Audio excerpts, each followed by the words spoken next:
Hey, Anime Addicts. Wait, don't skip this promo. I have a joke for you. What does My Hero Academia, Joseph Joestar's penis, and a bowl of ramen have in common? You have to listen to this whole show to find out, and you won't truly understand the meaning of the joke unless you support us over at AAApodcast.com/join or Patreon. Remember, I love you, and if that's not enough of a reason to support us over at AAApodcast.com/join or Patreon, you can rub my shiny, Krillin-like bald head. Yes, I'm whoring myself, and we might also talk about Joseph Joestar's penis. Now, on with the show. Get ready! You're about to listen to the Anime Addicts Anonymous Podcast. Make your anime addiction worse at AAApodcast.com. And now, here are your anime addicts.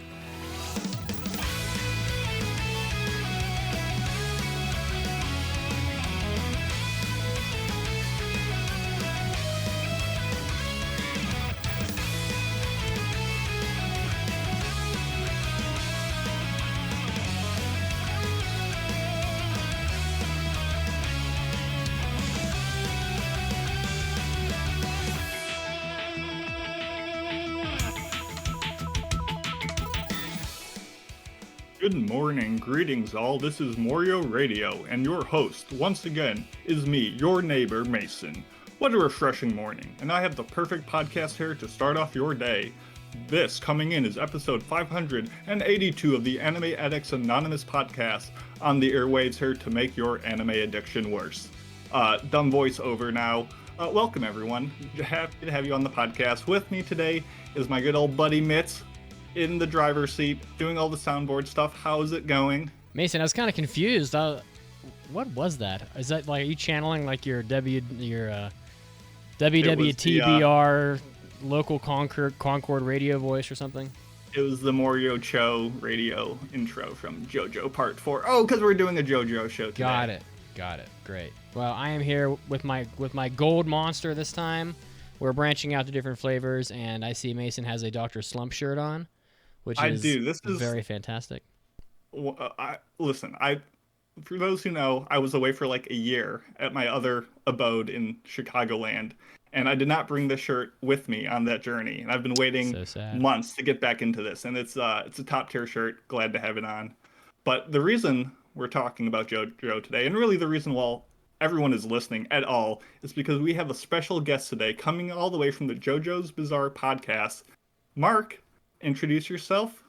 Yes, indeed, I am Marc, and I do a podcast called JoJo's Bizarre Podcast because we're really creative, and it is a show where we just go through the David Pro TV series adaptation of JoJo's Bizarre Adventure. It's weird how we started, because we started with season 4 or season 3, part 4, but eventually we did the entire animated TV series. There's that camera freeze. We did the OVAs. We did that weird live-action movie. So we've covered pretty much all of the JoJo animated stuff, even the live-action drama, not animated. So if you like JoJo, unless you expect us to talk about reading the comics, we are your podcast. Also, if you like people that go into tangents about New Jersey transit options, or what it's like having a kid for the first time, as my co-host Miles has. We're relaxed. We're easy listening anime podcasting. Where are the easiest places for people to find you, so that ultimately order them to listen, that they are able to do so? Thanks for reminding me. We are at JJBPOD on Twitter, on Twitch, which I'm trying to use more, and our website is anchor.fm/JJBPOD. Listen, guys, you got to go check out the JoJo's Bizarre Podcast, because ultimately Marc came all the way over here to guest host on our show, and then if none of you go listen, it's going to make me look bad. So I'm going to have to ask for you guys to, just do it and get over there and listen to some JoJo's Bizarre Pod, because, why not? We all love JoJo. And they do excellent non-JoJo stuff as well. It's more than just JoJo. They do all sorts of other things in the meantime, so they're not a one-trick pony, so check them out. That's right. Yes, right now, if that does remind me that right now, as we're between seasons potentially, we're letting people on Patreon pay us to watch an anime of their choosing. So we've been covering usually 3 episodes of shows that people suggest to us. Stuff that's like, big name things that we've never looked at, like Gundam. Some stuff that was like missed in the last few years that people think we needed to pick up on. And popular stuff that is current and cutting edge. But our listeners, as you would expect, have some weird tastes. So there's a little bit of everything. Oh, and we've delved into some '80s stuff recently. Watched Project Yeah. A Oh and God. and Gunbuster, which I really liked. I was surprised how much I liked Gunbuster. Die Buster win. It's like I have not seen Die Buster yet. why are all these 80s shows just constantly about taking off your clothing? I don't understand what is up with this. Yeah, it gives the protagonist a lot of power somehow.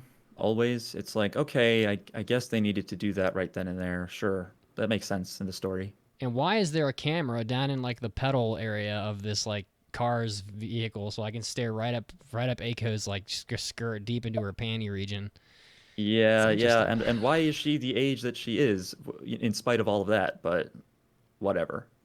Whatever. I Whatever. gotcha. All right. Well, thanks for joining us. It's gonna be fun. Yeah, happy to have you on. Of course, you can find us, the AAA podcast, on all sorts of social media, Facebook, Discord. Will give you all the info on that at the end of the show. But also, reminder, we record live every Sunday at 5 p.m. Eastern Standard Time on Twitch. So if you want to see our beautiful faces, come on by, leave comments, and we love chatting with you guys. You guys talking about why you guys might think I'm a pro at the yo-yo. I don't know why. I love it. I'll take that as a compliment. But in this show today, as we alluded to, we will be talking about JoJo's Bizarre Adventure and just a gamut of not trivia questions we have to one another that you've asked us on the polls. So we will get to those as well as a review of the anime 86 at the end of the show. So That's right. stay tuned. We got a lot to talk about. Anything else before we kick off the big news of the week? Nothing here. I don't know for me. Let's Go go. for it. うおー、大ニュースです。It's time for big news of the week. I keep running into these ridiculous Japanese food articles online, and considering that I'm about as passionate about food as anything else in my life, and of course, well, we have Mason on this podcast. I have yet to learn Marc's affinity towards a food obsession, but Mason and I definitely are food obsessed. So I ran into an article and I just threw an image up on Twitch for you guys. There is a restaurant in Japan in Tokyo called Kaku Masayoshi Misen. It's the sister restaurant of a Taiwanese restaurant in Nagoya called Misen. And Tokyo apparently has discovered the ramen pizza, which I think was made famous by Taiwan itself has ramen pizza already. So I looked into this, and I think they've had it for some time. But for $19 a pizza, you can go to this restaurant in Tokyo, and you can order a ramen pizza, which I guess based on the images, and I really want to try it, but I don't know if that's even possible in the States. I doubt it. Is essentially a pizza, which Japan is normally very bad at, with ramen toppings. So it's it's described as the noodles are added before being baked, so they come out crispy. And this particular type of ramen, this particular type of Taiwanese ramen, I guess, has like a lot of garlic in it. So especially the Taiwan style ramen pizza that they have it was described as 10 times as much ramen as your average bowl of pizza, or as your average bowl of ramen. And I was thinking, it's a shitload of garlic, but I do love me some garlic. So, what do you guys think of this? Are you looking at the photos on our outline? Oh, I'm looking. Yeah. I'm looking all right. And normally, Mitz, you bring on these absurd food things, and you ask me, "Would you try this?" And Yes, my would answer you? is always, "Yes, absolutely. Why not?" But this is probably the one exception where I wouldn't. I feel What? like this is the same situation as like the protein pancakes or whatever it is. Like ramen is good, pizza is great. We can keep those separate, and I feel like combining them it hampers both of them. So I probably would rather just eat a pizza and a bowl of ramen separately. but I'm sure it's fine. Like, I'm not saying this will be bad. I'm sure it's amazing. So, oh man, okay. How about you, Mark? Would you eat this? I would definitely try this, but yeah, I also can't imagine that this isn't just too much, just too heavy. Like to have that many noodles, um, along with like already a very carb-heavy pizza. It looks kind of thin, which that's definitely like a knife and fork Mm-hmm. situation. The soft-boiled egg is like that's definitely just like a meme. That's definitely just there to be funny because like it's in the middle of all of the cut pizza. Like you would just pick it up and Dead eat in the it. center. Yeah, and I mean, I love food, but I'm not like the most adventurous, So if there's like, if there's eel or something, lurking in any, I mean, I don't know ramen with eel, but if there's like fishy stuff, then no, that I will stay away from. What You if But it's definitely. like bonito, like the flakes? oh That's yeah, that's fine. The flavoring is Yeah. is not a big deal. But yeah, like that first picture, I don't know what meat that is on top of there, but yeah, it looks like it meets my core food groups of salty, acidic-y, uh, tons of carbs, and really bad for me. I know So this. I would try it. I know this doesn't help the audience listening, which is almost all of you, but the image I'm showing on Twitch right now is the actual Taiwan style pizza, and I'm gonna go back to this other one because they actually have a description of what all these 6 pizzas are at this restaurant, and they're not all of them are ramen pizza. So I know that kind of like defeats the purpose of the conversation, but they have a Taiwan ramen pizza, and a mapo eggplant pizza, and a chicken wing pizza on the top, left to right, and then they've got a Taiwan ramen pizza zero, just like the non-spicy version, the mixed greens pizza, and the shrimp mayo pizza. To your point about seafood or fishies, man, Japan's got some fucking weird pizza. I would But do the Mapo eggplant. That could be good. oh, get the fuck out of here, Mason. Here's my question. Here's my You're gonna question. eat the Mapo eggplant, but you're not gonna go for the ramen pizza, knowing that I know you like We'll ramen have quite a lot. Mapo eggplant by the side. Here's a question. More important though. Three of us, we're out, we're having a good time, we're best buds. Get around the table, we get one pizza, it Circle comes, they jerk. open it up, and there's the egg in the very middle. There's just one of them. Too small to really split. How are we gonna like fight and decide who gets that egg? Or is someone just gonna claim it real quick and just pop it in your mouth and be like, you snooze, you You got lose? a Like, John Ken for it. Come I on. guess so. That's a good point. That's a very good point. John Ken is law. You must obey it. Anyway, I don't want to take up too much more time with this, but I would definitely eat the ramen pizza without a doubt. I would probably go out of my way to find it as well. Okay. Mason, what are you bringing to the table today? I'm bringing to the table last second edition, the MAPPA Stage 2021. Obviously the Studio MAPPA, which we talked about last year, is having one of the biggest years in anime. Recently celebrated their 10th anniversary by having a massive live stream and showing a bunch of news and trailers and all sorts of stuff. And the two big announcements from that were, first of all, the development of a original film called Alice and something as my thing loads. Alice to Tesserae no Maboroshi Kojo, aka Alice and Therese's Illusory Factory. And the big news is A, there's a trailer and it looks pretty cool, despite the fact that there's some odd moments, courtesy of the fact that it is being written and directed by Mario Kada, a person who I think has some really great works and some really alright works, but nonetheless is an interesting person to watch in the industry. They have no release date for it yet, but it's a movie, it's MAPPA, it looks pretty cool. The second piece of news is probably the much more massive and important one, but Hmm. the first promotional video, the kind of teaser for Chainsaw Man, has come out. Uh, I think this is probably one of the most hotly anticipated titles in recent memory. This is a very Doro Hedoro inspired piece of work, very gory, very violent, a lot of CG I'm usage. watching it. But unlike the Doro Hedoro PV, which came out and looked kind of iffy, and then the anime itself actually looked really decent, this looks quite off the walls great from the get go. I've read a bit of the manga. I have volume one back there, and I'm cautiously optimistic, but the big news is, from my perspective, and I kind of missed this the first time, Mills in our Discord actually alerted me to it. Kensuke Ushio, is doing the Jesus. music for it, who's one of my favorite, probably top 5 composers in anime today.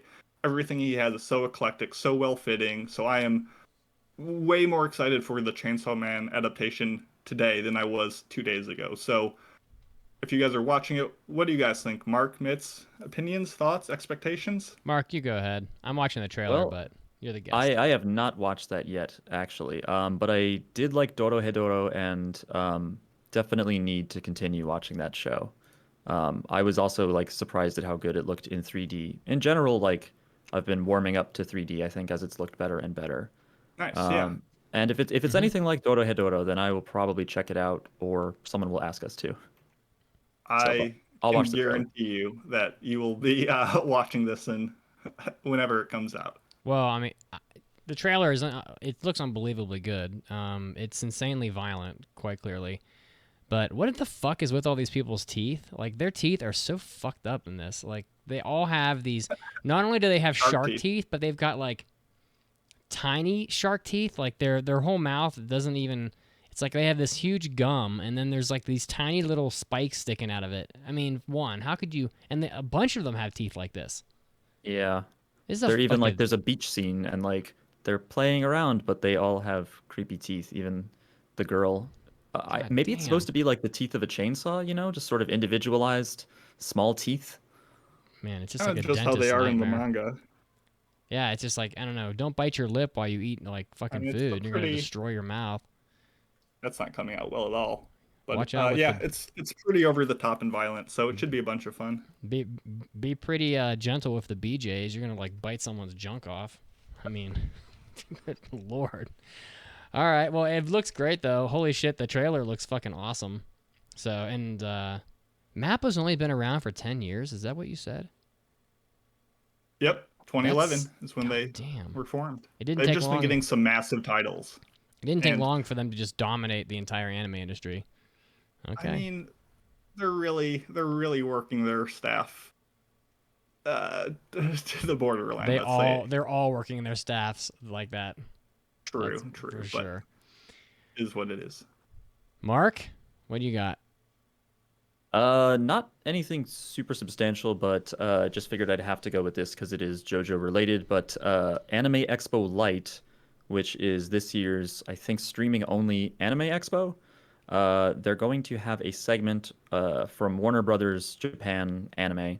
That's a really cumbersome name, but they're going to go to the office of David Production, and they're going to talk about Record of Ragnarok, which I don't know anything about, but they're going to talk about JoJo a little bit. And the tweet from the Anime JoJo account ends with, "But we may have something to announce at the end, so stay tuned." Hmm. Um, and that could be a false alarm. They could be teasing us, but considering how little we know about Stone Ocean, and I mean we know nothing. Like we know the voice actor, and that's it. They gave us a static image, no animation preview, no release date, no episode count or anything. So I am confident that they will give us new info. I'm not ready for it to be earth-shattering, but anything that says, yes, it is still happening. No, we did not burn down and cancel the anime. So I'm excited for that, and it was $5, so I got the streaming pass. So I'll probably watch it live. Oh, nice. When are we expecting that new season of JoJo? I don't know. Uh, They announced it Next at one year. point. Yeah, do you think it'll be next year? I was I hoping for think it'll be fall. next year, and I think it'll be 3 seasons, 3 quarters worth, I should say. Oh my god. Oh, really? I don't remember Yeah, if, I mean, if part six really long in comparison. it's as long as 4 and 5, which both were 39 episodes, right? Am I right? Yeah, but I think they were only broken into two. I know that part three was 39 and it was broken into two parts. Yeah, but I Um, think that 4 and 5 were both continuous, correct? I think so. Yeah. So Oh, it so should you be as just long as mean those. got it. I thought you meant like they would have two breaks. Oh, no, sorry. Yeah. Three Okay. quarters worth of episodes, hopefully sequentially. I got to do Yes. some catching up. I'm if it's gonna be that long, if I don't catch up, I'm gonna be so far behind on JoJo that it'll be hopeless. So I really gotta step up my shit and catch it and close that gap. So I managed to do it with other Yeah. animes recently. So, I believe in you. all right, Mason. I mean, and it's just so you know, the second, the day, the minute that Stone Ocean ends, immediately the entire conversation is gonna be part 7 win. Like that's just how it's gonna work, and then we Yeah. have another 8 years of waiting. So we Yeah. we will see. But no, I'm interested to see what news we get out of this. Thank you for sharing. Hey, Mason. No problem. Hey, Mitz. This is the main event of the evening.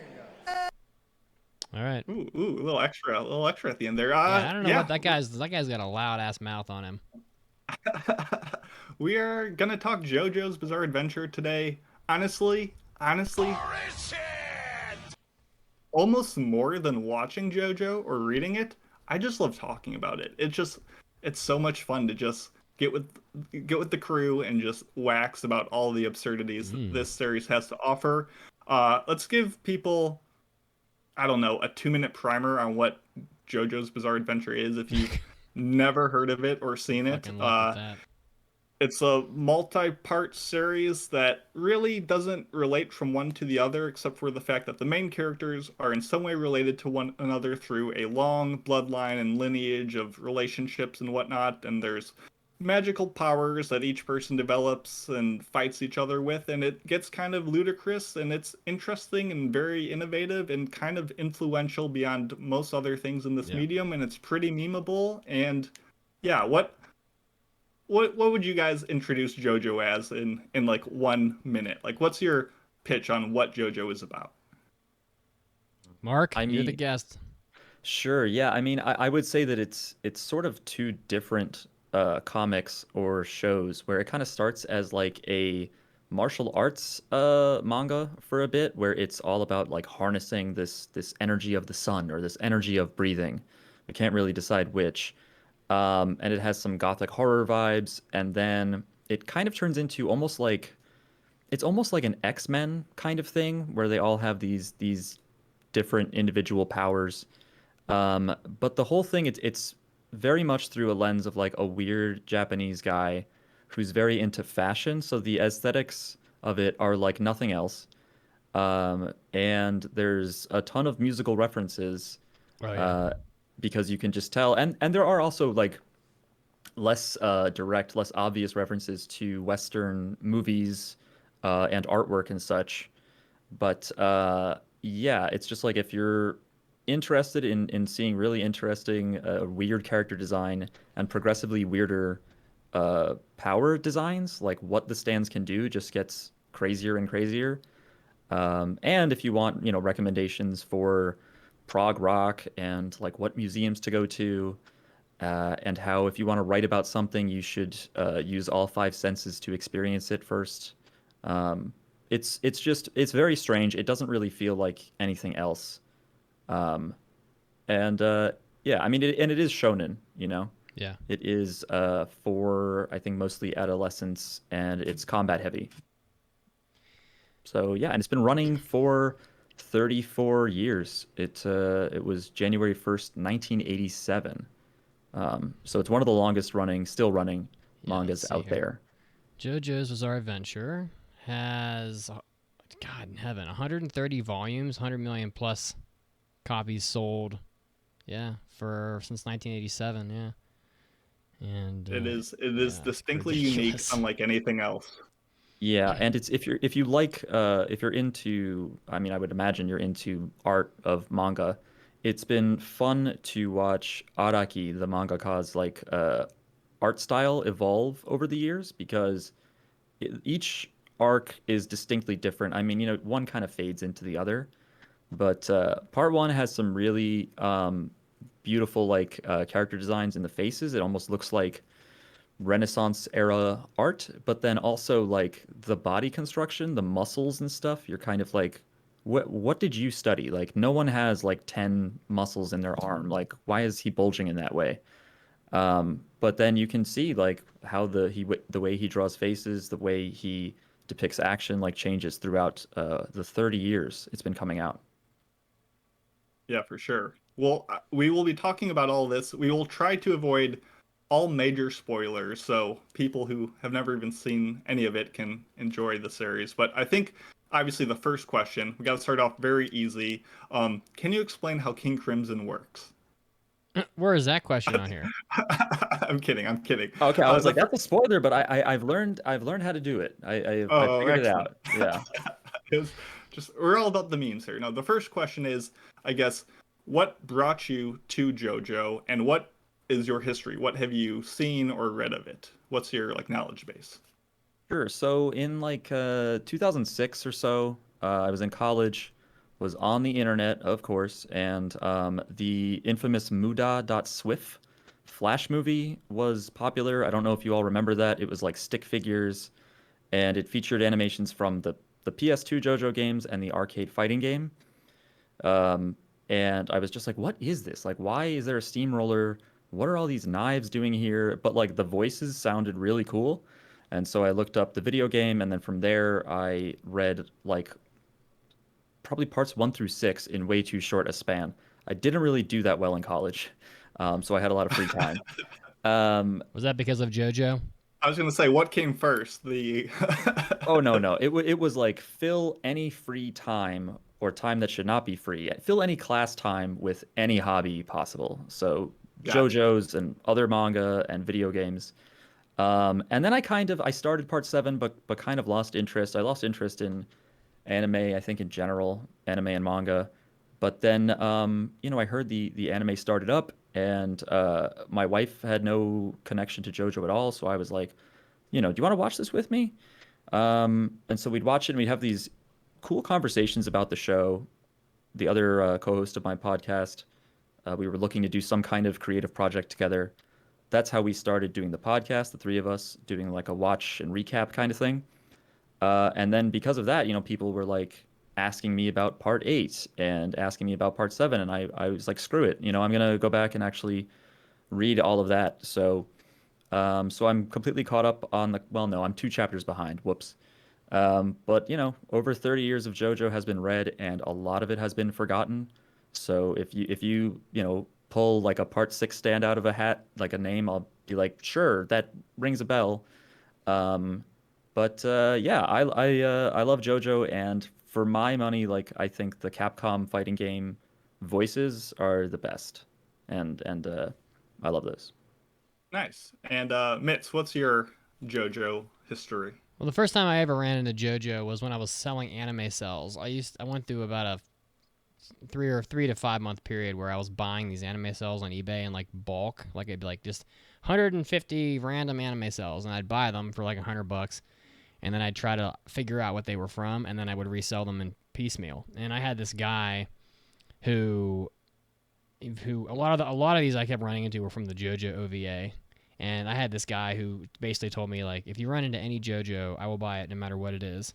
And so, I love that because I could buy these JoJo cells for like 80 cents a pop, turn around and sell them for like to this guy for like $6 a piece. And so I'm making like 5 times my money. And it turns out to be a pretty big regret because now if you go on eBay and you look up JoJo cells, they're worth like 100 times what they were back then. Because back Jesus. then, this is like this is like the early 2000s probably. Like no one gave a rat's ass about JoJo back then. It wasn't popular. No one cared. And now they're worth like a fucking ton of money. So there are definitely cells that I sold for like $3-4 that are now worth like $50. So it's that was my first exposure to JoJo. But really, as far as watching JoJo or consuming the content and the story in earnest, this podcast really is what brought me to JoJo. I mean, I think that we definitely reviewed at least the first 3 parts of JoJo on this show. So I've watched all the JoJo I've seen is through this podcast, and so that's I haven't read any of the manga. I'm not really a JoJo aficionado, but I've seen about a little. I'd say a little. Probably around the first 100 or to 120 episodes that have come out of the show. So, and I've seen part 1 several times. So, it's a lot of fun is what I'll say about JoJo. It's some good stuff and never a dull moment for sure. So, you Yeah. just never Yeah. know. You never know what to expect, so. Yeah, so for me, I'll just go quick. I've watched all of them, the OVAs, all the main entry series. I've read all the manga. I'm actually rereading part 8 now, posting like my thoughts on each chapter every single day to kind of correspond with when I think the manga's going to end, and hopefully I'll be reread up to that point. I've played the arcade fighting games in like back alley streets in Japan. Like I've tried to consume as much JoJo as possible. I've read the Rohan side stories, watched those OVAs. Like Yep. I've got a lot of that experience in me. So yeah, I've seen all, done all. Not a mastermind of JoJo by any means, but passionate enough to want to talk about it. So that being said, let's get to the hot topics. Once again, starting surface level, what is your favorite part of JoJo? What's the part of the 5 of the ones that have aired or the 8 that you've read that speak to you the most? What's the one that you adore? Starting with me. Yeah, I think sure. Mark's going first on all these because you're the guest of Yeah, we're honor. just throwing him I under am the the the guest. bus. Yeah. Sure. I mean, I can build my wings on the way down. It's fine. Probably part four. Part four is just it's specifically strange. It bucks the trend of the sort of road trip thing that the author had been doing, where because he loves like world history and like different cultures and all that, especially in part three, the most famous one. He did that a lot. But part four is like, what if there was a weird town in Japan? I'm trying not to spoil anything. It's a little bit darker, and I don't know if I could specifically say this is where stands get really weird, but there are definitely some concepts in there. And the villain is also not a traditional villain. Again, I don't think that's too spoily, but just a few things that make it stand out from the rest of JoJo. And Stand out. yeah, Oh my god, I picked oh that yeah, up it too. very Yeah, we're gonna do stands that all out. day. Yeah, I mean, I'll just agree really quick. I think for at least from the anime series is my favorite. Phenomenal villain, as Mark alluded to, completely different style. And yes, it is when stands become a cool idea to wow, this is an exceptional thing to base an entire franchise on. And really where it becomes this guy can punch hard or heat stuff up into the most creative aspect of fighting to be introduced in a long time. So yeah, part 7 is probably my favorite manga part so far, but rereading 8, ooh, it's giving it a run for its money. How about you, Mitz? What's your favorite? I like part two. I like Battle Tendency. I like Joseph in his youth. I like his attitude. He's got like a shit talking attitude, and I love the Pillar Men. I think that they're a ton of fun. I think it's hilarious how they're always like walking around with their like wedgie like speedos. And The and they have probably one of the best theme songs in all of JoJo. The Pillar Man theme, if you don't know it, you want to sing it is for us? no. We've actually tried doing it on this podcast before, and it ends in a disaster. But if you know, you know, and if you don't know, you're going to youtube.com/Pillar Man theme JoJo, whatever it is, and enjoying it as we speak because it's quite a trip. and that's not the Sandstorm theme, the unholy whatever that dubstep No, it's Wanwu the one power that is. It's not starts that off with one. the ay ay ay ay, and then doom Okay, boom okay, do that one. okay. It's I a also love banger. Stroheim. That's the power of German engineering. You know, you Yeah. can't you can't put that down. What about the dude's cool top hat and ooh the squidding spaghetti? There's so much to love about too. I like that as well. I mean, come on. A man jumps inside of the bloody stump of another man's leg. Oh, I forgot about that. It's so And what's fucking crazy. Yeah. I think part two in JoJo, like that whole scene with like Stroheim and when they're fighting, I don't remember which Pillar Man it is that they're fighting in that scene, but Santana. so JoJo part one was kind of a wild ride, but that portion of the second part of JoJo is where I think I was first awoken to the fact that this is a fucking crazy ass TV series, and but like a man chops his fucking leg off and then he jumps inside of his bloody stump, like what? So they just do a lot of stuff that you just don't expect, but mostly it's because Joseph is so cool. I love Joseph. I love him as an old man, and he's probably the funniest, and I don't know, he's just a cool dude. I definitely have some ramen with Joseph Joestar, and his first name is my last name. So And part 2 has the best uses of roundabout going into the ending. Oh yeah. So you raised some very good points, Mitz. Very good. So, moving on, let's get to more subjective stuff. If you had to be in any of the parts, what crew would you want to hang out with? oh my god. What group of lads would you want to go gallivanting across Egypt with, or go to high school with, or uh, fight vampires with, or be an Italian gangster with? For me, it would be that I would probably, if it was like a serious situation, like we were going to be fighting, then part 3. I think that mostly because Jotaro is very scary, and I would like to be on his side. But if I had to like do high school again, then I would go with part 4. I mean, it just seems like so much more interesting of a place to live, and a bunch of inhabitants to hang around with. Yeah, the part 4 crew is a bunch of good boys. Like, Mhm. you're just a good crew. You get good Italian food. Yeah, I Yeah, could do very very healthy food, really healthy.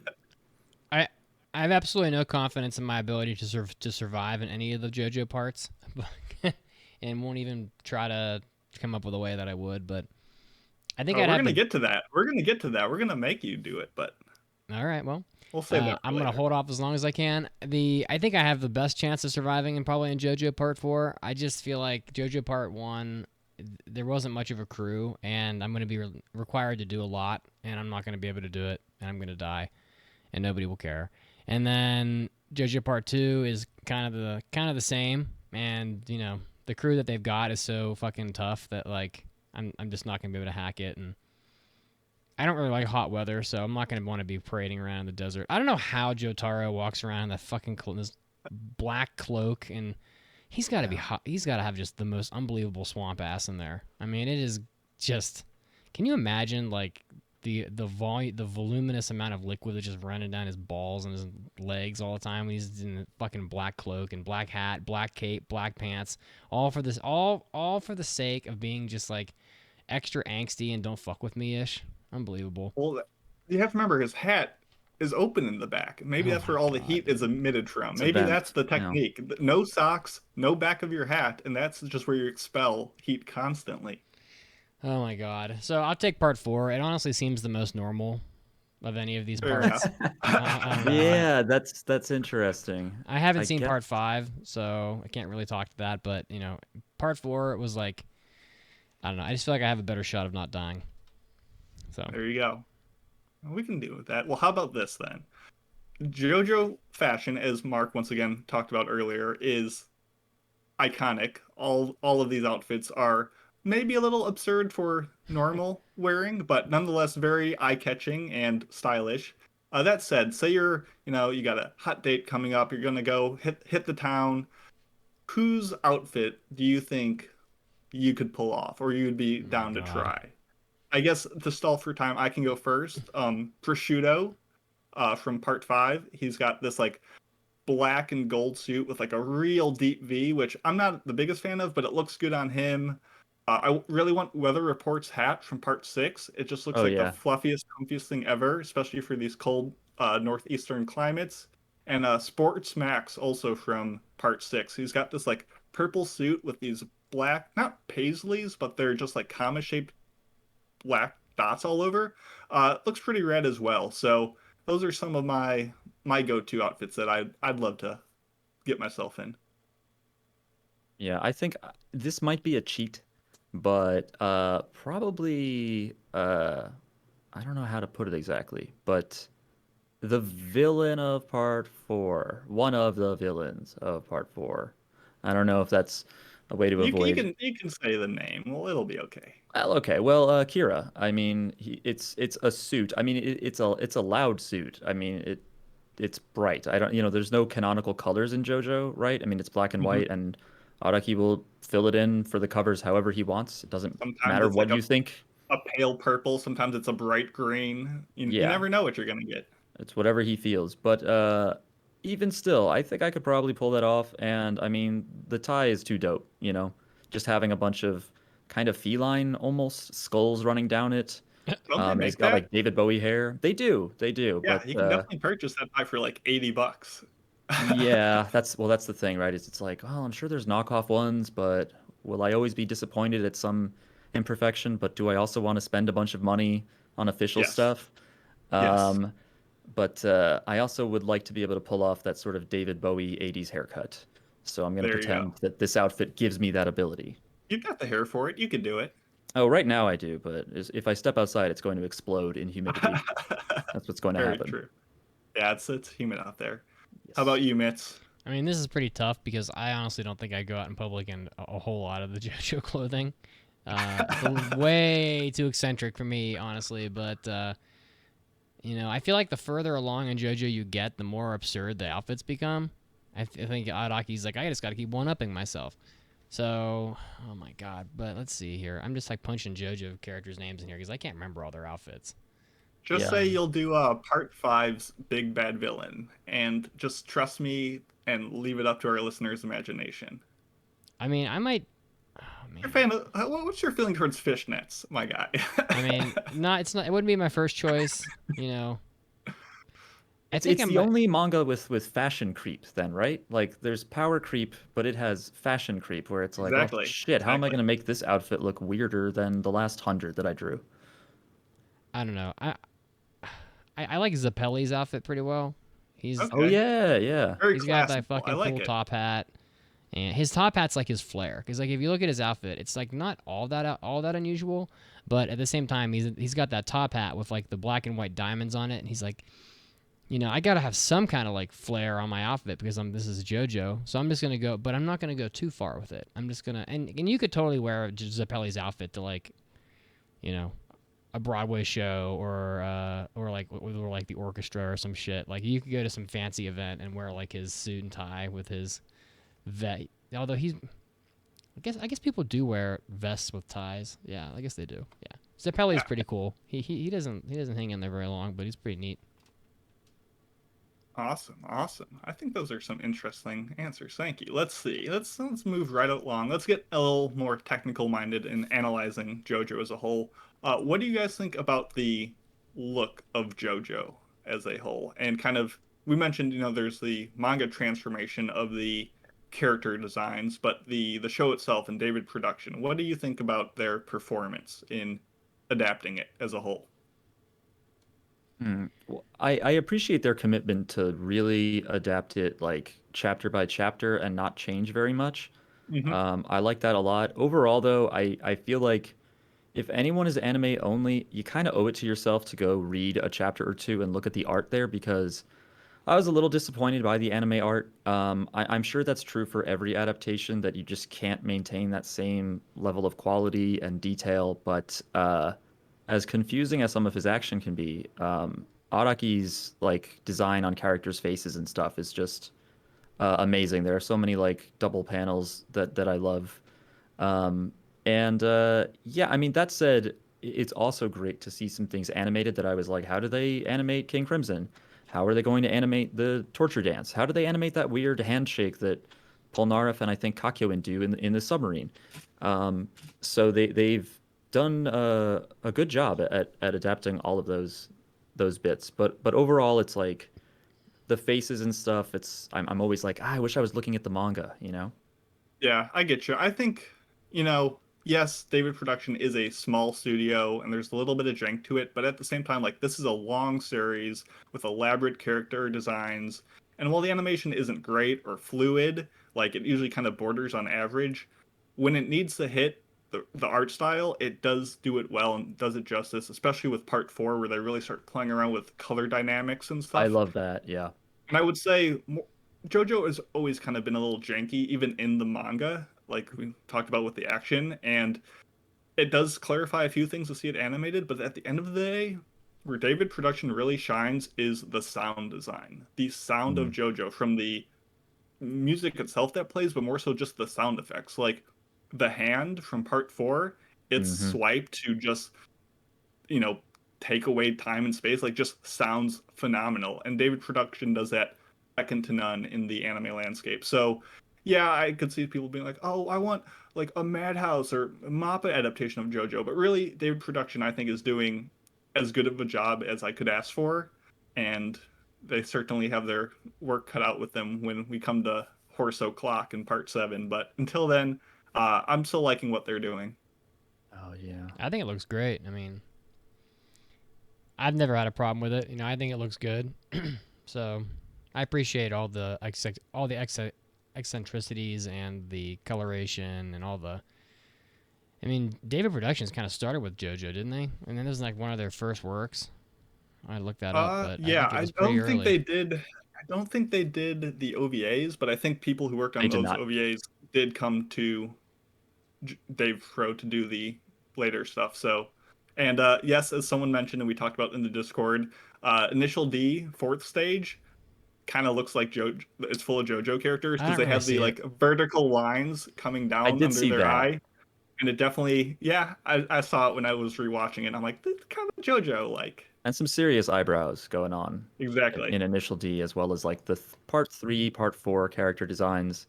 It's a little indeed. bit there, but like the noses and the lips really throw me off from Initial D. Like in general, they're kind of off-putting, They're a I little think. wonky, but it's charming. David Uh, Productions existed before JoJo, but I'm just looking at what they did, and let's I just didn't say know that. they did Bento, which is the most important anime of all time. So they did you do gotta love Bento. that. There's a few before JoJo, but JoJo is probably the biggest that they've done. So yeah. Yeah, I think the Mark, studio yeah. that did the OVA was APPP, a Pushpin Publishing, or something like Mhm. that. And it's like the first, like the 92 OVA is like, it's like half jank, but I also think it looks amazing. I don't know why Dio's chest is so big. It's weird. Thick Um, boy. yeah, he's a big one. And but just still, like the action sequences, which I think famously a few episodes are directed by Satoshi Kon, That's I believe. correct. Mm. And it shows, especially his usage of stark violence and such. But it's cool to know that some people worked on the 2012 adaptation. I did not know that. Yeah, and Um, I love the story behind the OVAs because they started the first JoJo that came out is like the second part of this OVA. And they just were like, you know what? This is the best part, and we want to show it to people, and we assume enough people know what they're getting into. And then later, they went back and did the first part for it's just such a weird like concept of how that came about, and it's just more just of the lore of what makes JoJo so fascinating. yeah, and confusing. Yes, indeed. What's next, um, Mason? Next up, let's talk about the music of JoJo. Besides, obviously, this is kind of a two-part question, but first of all, a lot of the stand names and powers and character names are in reference to mainly like 80s prog rock bands, Rocky, the mangaka, being a huge fan of kind of all this Western music. Uh, is there any band or music you discovered by watching or reading JoJo that you wouldn't have otherwise? Mm. Uh, I would say that I don't think I knew of King Crimson and In the Court of the Crimson King. I don't think Ooh, I really sat and listened to them before hearing about memes about, JoJo Part 5. And it's really good. I was surprised that wall to wall, that I think it's an EP, how good it is. And also, I was aware of Roundabout, of course, but I don't think I ever sat and listened to the entire thing because, like any prog rock song, it's really long and has multiple 9 minutes Yeah. sections. long. Yeah. But part of it too is I would listen to it. We went on vacation to a European, technically, place. We went to the Canary Islands, and I did not realize how prevalent roundabouts are there or in Oh Europe yeah. in general. And so it was definitely on my mind just because every time I'd go around what I call a traffic circle, I was just thinking like The whole time, yeah. I really and want to see if there's a YouTube video of someone going around a roundabout for 9 minutes blasting that song. seeing That if they should don't be a get pulled thing. over. Yeah, Exactly. I should have Who's done gonna that. stop you? Who's gonna stop you? You're Yeah, obeying the law. I'd say I'm an American. What are you gonna do? What is the Canary Islands? Let me drive Exactly. around the circle. Let me live my dream, damn it. Yeah. Yeah, no, King Crimson, Court of the Crimson King, great album. Roundabout, great songs. I think it's off Fragile, but yes, is a great band. Yeah, good stuff.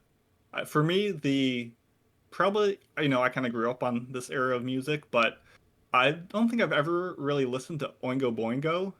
Oh yeah, So there you go. I checked them out, and I think I gave Prince another shot after seeing all the references to him over the multiple installments. So, bands I had kind of heard of, but never really would have checked out in the same way.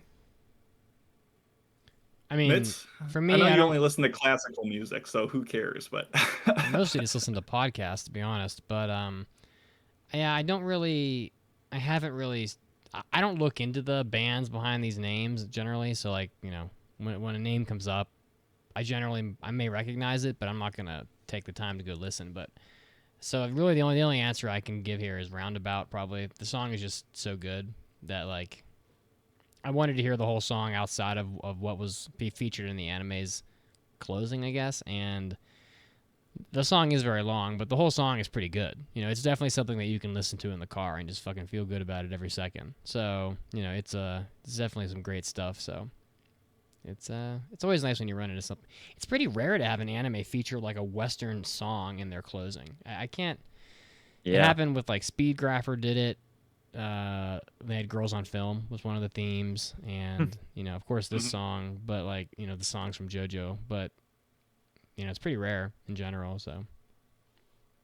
Well, going off the music, a lot of these references to bands and music are in the manga, but due to like trademark or licensing issues, they're not allowed in the releases over here to have those bands be called out explicitly because of copyright and stuff. So they often have to do kind of wonky workarounds to allude to these bands and references without outright saying them, and it often leads to some funny results. Do you guys have any interesting or memorable workarounds from the series that you enjoy? Mm. I definitely like Lil Bomber for Aerosmith. I enjoy that Okay. they just didn't even bother. They were like, what does this feel like? And they went with Lil Bomber. I mean, for people who don't know, Dirty Deeds Done Cheap has become, I think, at least one of the video games, dishonest acts at a fair and reasonable price. Yeah, I've heard Filthy Acts Uh, at a reasonable price, which is a but classic.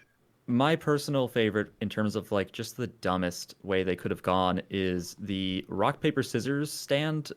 Boys to Men Uh-huh. is subtitled, I think, in the Crunchyroll release as Boy Man Man, which is Boy, man, that's man. it's just not a thing. Like it's technically there's like man twice, I guess, but it's just yeah, it's just so hilarious because I feel like it was a last minute thing. Like everyone in the office looked around and was like, "Did no one think of a name for this? What are we gonna go with?" And that's what they shout out. Um, yeah, probably those. Yeah. Uh, Obviously, D4C is a classic. I like in part five, they went from Coco Jumbo to just Coco Large. I thought that was Oh just yeah. like replace the adjective. That was kind of funny. It's just a little turtle. Um, Part four went from Highway Star to Highway Go Go, which I think is a nice little like go go reference to like how JoJo is said, and Mm. just they use a go go in other parts, so that felt good. And also, part eight, doesn't count. It's a manga, but there's a stand called Nut King Call to kind of correspond with Nat King Cole, and it works well because obviously you see where the reference is, but the Nut King, despite sounding very lewd, is a great analysis of like what that stand actually does by controlling like bolts and screws and nuts. So that was a nice like work in as well. So I think they just add a lot of charm to the series sometimes. I don't really have an answer. I don't think I even notice when they do this. No worries, So no yeah, worries. We'll keep on trucking along. We got just a couple questions and yeah. we'll We got go time quick here. for probably one more, Mason. Uh, Pick your okay. favorite. Let's do the most important one that really the people want to know, and it's actually a three-part question. You just don't know it yet. Which JoJo do you want to crush your head with their thighs like a watermelon? And the first part is if it has to be a JoJo explicitly, who would you pick? Mm. I'm gonna go with Jolene. Yeah, you got to go with Jolene. It's gotta be Jolene. That's I'm that's going. just me personally. I'm going Jonathan. I mean, why Well, I was not? gonna say second part is if it has to be one of the JoJos that has currently been animated, who do you pick? And I Hmm. also went with Jonathan because he's such a gentleman. I I just love that scene where they're playing rugby. He just looks like such a man amongst boys.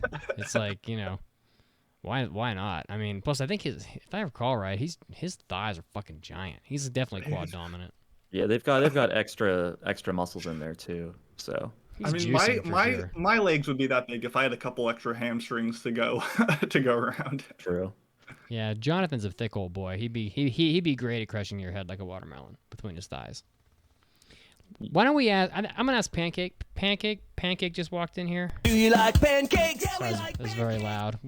Which JoJo would you like to have crush your head between his thighs or her thighs, like a watermelon? She says Jonathan because he's the goodest boy. So she wants to be crushed by smart. Jonathan. Yeah, and that drop was very loud. I apologize. All right. No worries. And then the final part is if it could be any character from the series, not JoJo specifically, who would you pick? Or is Jonathan still your answer? Oh man, I don't know. Well, Come my back to list, me. just to throw it out there, Remy, Mariah, Yasuho, spoilers from Part 7, and obviously Speedwagon. So there you go. There's my grand list. Maybe I would Lisa. definitely. Lisa is a good pick. I think whichever women in the family in Part 8 are of age, like any of them. Everyone but Daya. There we go. And yeah, yeah, they're all great. Indeed. Well, that about does it. We had a couple more questions, but we'll save those for another time. Thank you all who submitted in this little game of seeing how weird us hosts and Mark are, and I hope you had fun. So with that, we will take a quick news break so we can recoup and get some water, and then come back for our review of 86. But first, we're going to leave you with a trivia question. In the anime 86, what is the name of the military unit that our main characters belong to? We'll let you know in just a couple minutes. See you there.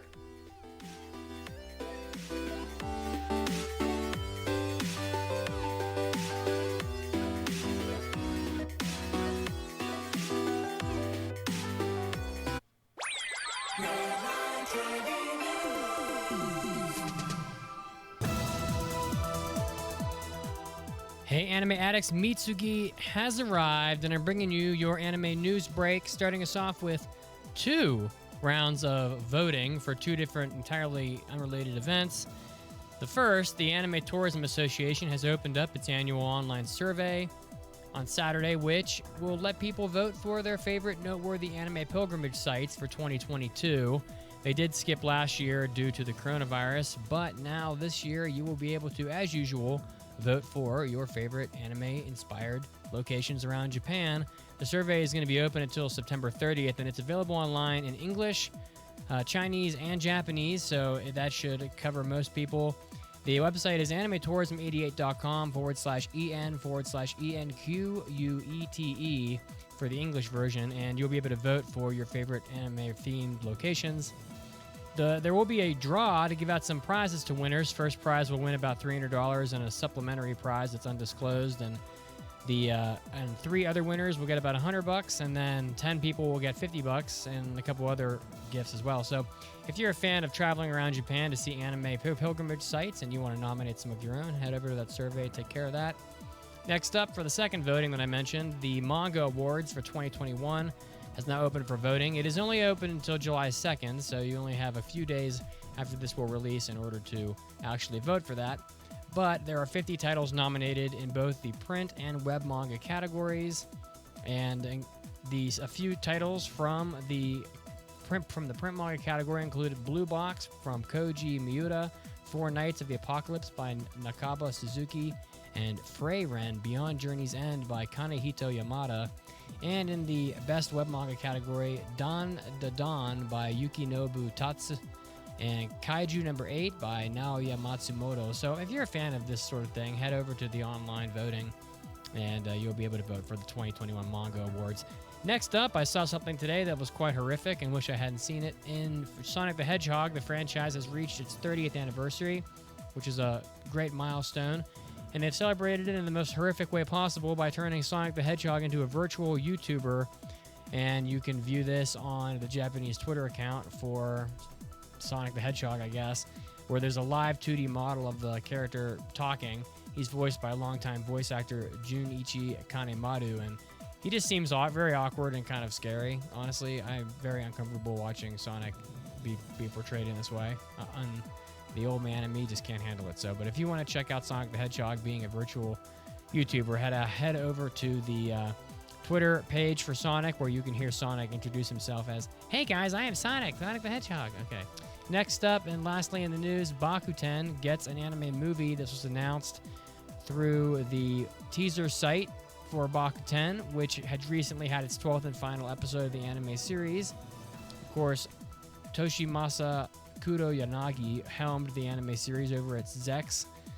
So if you're a fan of Bakuten, which is the story of Shotaro Futaba, who becomes a member of the rhythmic gymnastics team over at Shoshukan High School, you're going to be able to watch a movie of the anime series here pretty soon. The article does not disclose whether or not this is actually a sort of a retelling of the anime series or if it's an extension of the story, but either way, Bakuten is getting an anime movie. This was Mitsuki, and this was your anime news break. Now time to get back to the podcast.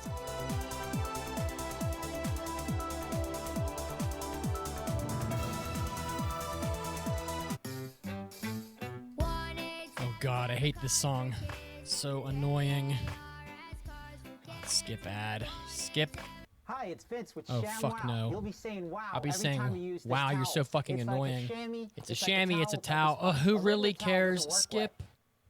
Anime addicts, do you miss ads like that? Do you miss your buddy Vince from ShamWow? Of course you don't, because we don't torture you with ads like that. Instead, if you want to support the podcast, you can help us stay ad-free by going to aapodcast.com/join.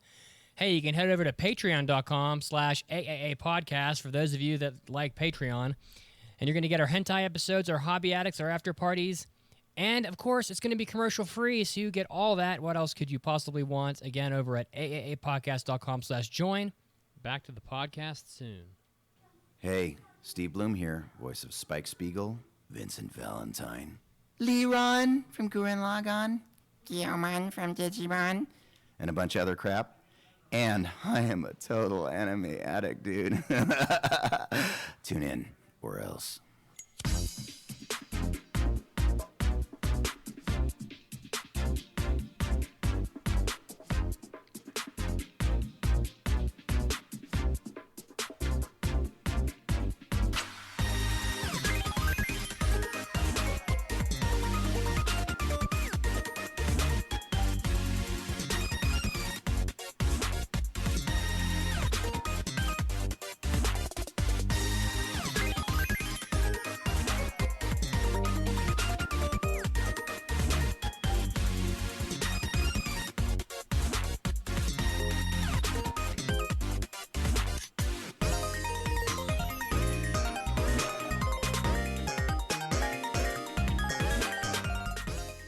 Welcome back to the podcast. When we left you with a trivia question.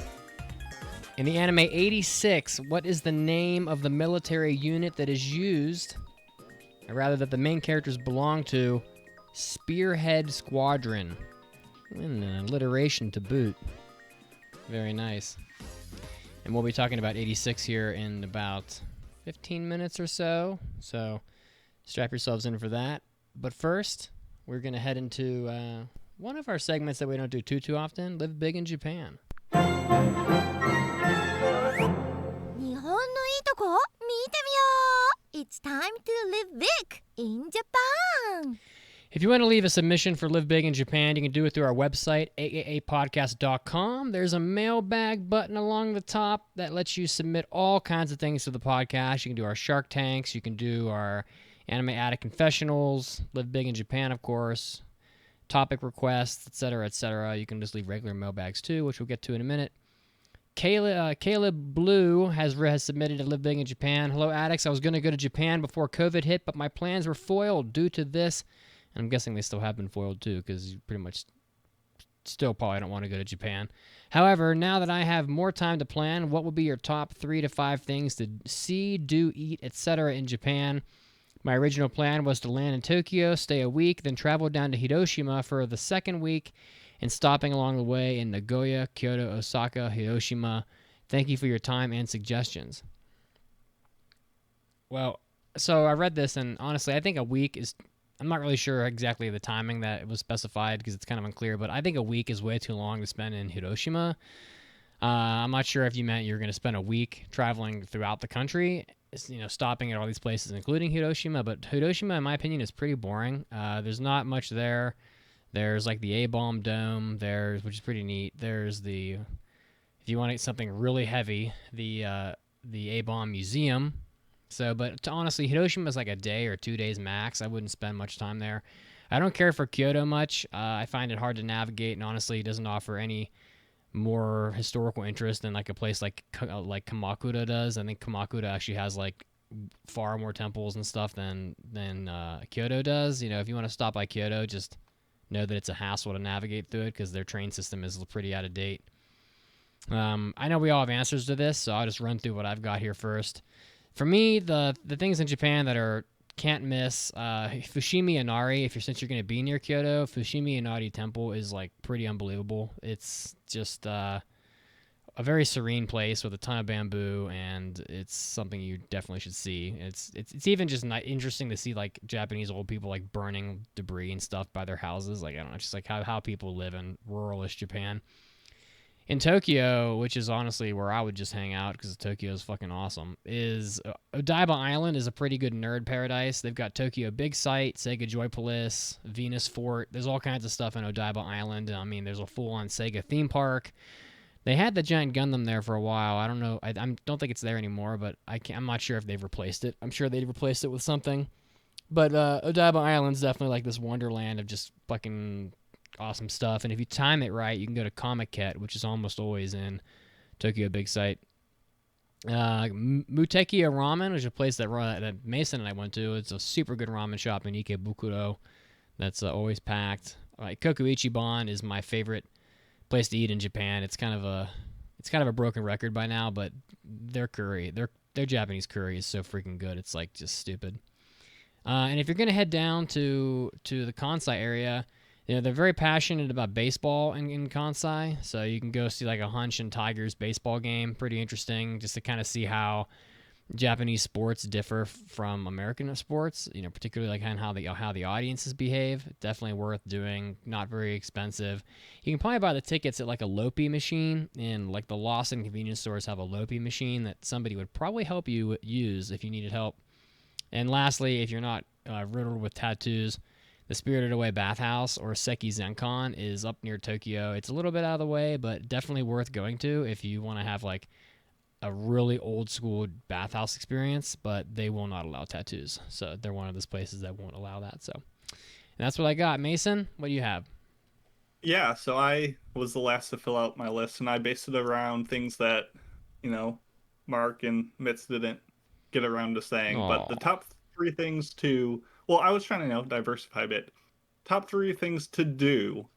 Number 1, I found the arcades to be really cheap and a ton of fun. I'm not usually into that scene, but I had a ton of fun bouncing from place to place, seeing the super new, brand new Sega ones with state-of-the-art games, and the super old dingy ones with retro stick beat-em-ups. And it was just a fun, dichotomy, and always a lot of interesting people you see along the way. Pretty cheap, but a tea ceremony at Hamarikyu Gardens. I think a bunch of the big gardens across Tokyo have tea ceremonies. Once again, not even a big fan of tea, but it was just super relaxing and a nice way to, you're hustling and bustling all over the city trying to do this and that, and it's just good to actually relax sometimes, and this is a good way to kind of enforce that. And finally, since I know you're a big audiophile, we talk all the time on the Discord, I don't know how easy it will be to do this nowadays, but headphone hunting is really fun in Japan because they have hundreds of headphones out on display, and you can just go around trying them on and like seeing what sounds best. And I spent definitely a couple hours on all my trips doing that. So if that sounds like your kind of thing, there's plenty of stores to try that out. As far as top 3 things to eat, number 1, and this is I guess not in any order, Endo's Sushi at Osaka Fish Market. Sushi can get expensive all over the place. A lot of people glamorize the Tokyo Fish Market, but Osaka Fish Market, way more low-key, very reasonable prices. You get like a plate of 5 spectacular pieces of sushi, one of which is always fatty tuna for like $10 or whatever. It's super reasonable. Highly recommend. Tokiya, which is a Skamen place, which is dipping ramen in Shinosaka Station. It's kind of nearby. It's worth, taking a chance to stop out of the train station really quick to grab it. It's one of my all-time favorites. And finally, if you're sick of Japanese food and want something a little more Western and sweet, Cafe Alea, which with 2 A's at the beginning, serves the best French toast I've ever had in my life, and that's in Shinjuku. wow. And it's unbelievably cool to look at. I'm surprised I and even figured that out. It's unreal. So those are my suggestions. Yeah, for me, I mean, my wife and I went for our honeymoon in 2016, which so it's been some time. Like there was a amazing, like authentic Italian slash pizza restaurant, believe it or not, that had dudes from Italy in the kitchen there. Not the most Japanese food, but that's just one place that I have forgotten the name of. As far as what I remember, that's probably more useful. In Tokyo, if you want to see like famous landmarks that you've seen covered in anime, go check out Akihabara. I'm wearing a shirt for Super Potato, which Hey, is nice. it's like a huge retro game store. I think at this point it's a chain. There's a bunch of different locations for them. So if you've ever thought like, oh, I want this, I want to import this, Famicom, this twin Famicom or something like that, you just go there and they have stacks on stacks of them. So save yourself on the import fees. I liked Kyoto. I don't think we moved around too much, so that might be part of the reason why. But it was, where we were, it was a slower, more relaxing setting for us. We stayed in this place that my wife found on Booking. It seems like they're not doing reservations now. I wonder why. But I don't know if they'll ever do them again. It was called Tate Itoan. It just seemed like an old couple that rents out this big vacation house. And it's very authentic to the point where I could not walk through a doorway. I had to duck under everything. The stairs were very short. I did not understand the shower slash bathtub situation. But yeah, it felt very authentic to, sleep on tatami and live that kind of life. And we went, speaking of authentic experiences, we went to a natural hot spring or onsen called Kurama Onsen. And it was a really cool experience. It was really relaxing once I got over being naked in front of a lot of strangers and them all staring at me because I was the only non-Asian person in there. But it was really interesting, and it's like they have different types of baths. Like there's one they call like the silky bath that has like I don't know something in it that feels almost like conditioner but less gross than how I just made that sound. Spider Um, webs. yeah, it's like indoor and outdoor, and yeah, it was I don't think I'll experience anything like that again unless I go back. So that was really cool. Why Cool. are you so sexy, American man in Japan? I'm very pale as well. It may have just been that they were like, "Who brought a light bulb? Is there a ghost? What's in here?" No, I feel like I gotta steal some of these recommendations for when we go back. I wish I talked to you guys before we went. These are some great recommendations. I would. I'm kind of. I'm planning on going to Japan for the first time in a few years here next March, towards the end of March, for a country that's so obsessed with like public health, Japan is certainly bad at rolling out vaccines. I don't know what is up with this, but if they get their shit together and they stop shutting down the country every month, maybe I'll go. But I'm kind of worried about a lot of the places I used to go in Japan are. I think the kinds of places that are that have been shutting down and or are in peril because of COVID. Like I know that they've lost. I'm gonna guess at least half of the arcades in Akiba no longer exist. I know that I read an article today that what was it? The last of the some other arcade. See if I can find it. Some arcade chain in Akiba is just totally shut down. They're gone. They just went under. One of the big famous ones was supposed to go under, but they like crowdfunded like $250,000 from people just to keep it alive. I'm trying to see if I can find the article here. At least gotcha stores have like the lowest operating costs, so at least those will preserve. Yeah, the Adores, Adores Akihabara 2 arcade is closing on June 30th. So I think the other one might already be gone as well. And the Sega one's closed, and they were bought up by another company. And I don't know how that's going to be different. And the one that was famous, the Mikado retro arcade, Oh, really? was going to go under too, but they crowdfunded 26 million yen to make up for lost revenue. And the Sega Akiba Building 2 arcade closed last August. So as much as it kills me, like oh man, like I can literally spend a whole day in an arcade in Japan because they're so awesome, or just arcade hopping from spot to spot. And I'm really worried that when I go, there's not going to be much there. And if they are there, they won't be open, is what I'm worried about. But it's pretty scary. So, but it is what it is. Japan is pretty intense about public health, so I'm not shocked that they're being very careful. So we are going pretty long, so I think we've decided to trim the mailbag section. So we are going to jump right to our review of 86. I think this is a listener choice anime, was it not? It was. I failed it a couple weeks back, and I was like, it's a decent show, but like the season is just so stacked that. But I'm glad the listeners brought it back. So take it away, Mitch. All right. Well, 86 came out on April 11th, so it's a spring anime. So I guess it's current season, sort of. I guess it's technically last season now because I think the summer season is.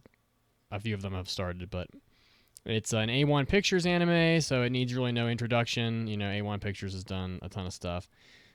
Most notably, probably Sword Art Online, Your Lie in April, Seven Deadly Sins. These are the most highly watched shows that they've come out with, and the director is fairly unknown. Tomihisa Ishii. His credits consist entirely of Soba A. Is the only thing he really has directed, and I haven't seen that. And this is based on a light novel, so it's pretty much like a war-themed anime. It's there's a republic called Magnolia that has an ongoing war against this empire called Gidania. It's always like the republic versus the empire. How many times? It's like the 500 times the same exact shit has happened. So I guess it's propaganda, though, that this war is occurring. There are these white-haired people in this republic called Alba who populate the 85 sectors of the city. And then there's one sector that is called the 86th sector that is known as the 86, and they are forced to fight against this autonomous legion of armored machines, I guess, that is commanded by that and is under the command of these handlers from the Republic. So that's the girl in the show. What the hell is her name? I can't even remember. Fucking Lena. Or Vladilena. Millie. It's Millie Melise. Oh, so, Melise. Everyone calls her just Lena, though. Lena Melise is she's the handler, I guess. It's just weird. She basically sits in a room and offers intel, basically. So and that's pretty much the premise of the show. I mean, without giving away spoilers. I mean, and you can watch this on Verve, so which is where I watched it. And it's weird. They only have one dubbed episode. Why did they fucking bother? It's one dubbed episode. It's got to be COVID. I don't know. I thought there was more dubbed, but I could be wrong. I didn't see anything else. Either way, I think they're working through it. I would have watched it dubbed for sure if it had existed, because it makes watching these shows 3 times as easy. But it was whatever. Mark, starting with you, what were your expectations going into this anime? So we always do an expectations, and then we kind of do a spoiler-free recommendation after that. So.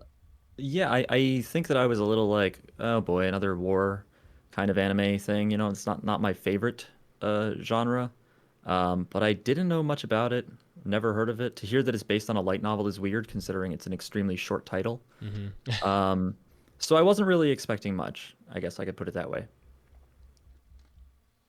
Mason? Yeah, so I had heard about it. I think there's a lot of hype for this light novel to get an adaptation. It seemed to have a lot of love in the community. As I said when I did my impressions on it. It's kind of started off very standard, but seemed to be picking up at the tail end of it. So I was kind of hoping that maybe it would go on to do more than just the first couple episodes indicated. So I was curious. I watched the first episode of this anime like 4 times. Once before when we were picking shows, because I was kind of curious of whether or not Mason was going to pass this one or whatever. And then I fell asleep watching it like 4 times. So I ended up watching like the first. I'm old, so I don't know how old you are, Mark, but I have a tendency to fall asleep pretty easily watching some of these anime, especially if they're I'm subtitled. 34, and yeah, depending on the show, sometimes those first 10 minutes they really got to do something. I'm totally with you. I'm just slightly older than you, and I'm right there with you. So I watched the first episode many times. It's ridiculous. I don't know how many times I have to watch like the introduction of Lena and the Republic.